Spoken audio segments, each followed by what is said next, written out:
Ice maker and storage bin. The ice maker is located inside the left door to the right.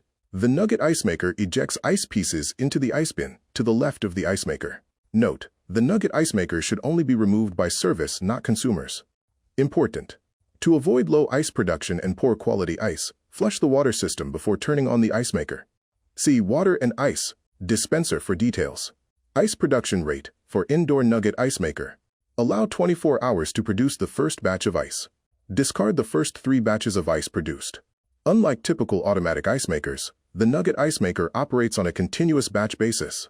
To create chewable ice, the Nugget ice will slowly melt over time. Without user interaction, the Nugget ice bin will maintain about 2.4 pounds of ice in the ice bin by producing ice intermittently to recover the melted ice.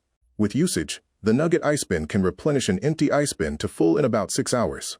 The time spent making ice is dependent on how often the ice is used. It will be continuously operating if in a high usage condition. To increase ice production, lower the freezer and refrigerator temperatures separately one at a time, or see control panel descriptions in the Quick Start Guide for details. Wait 24 hours between adjustments.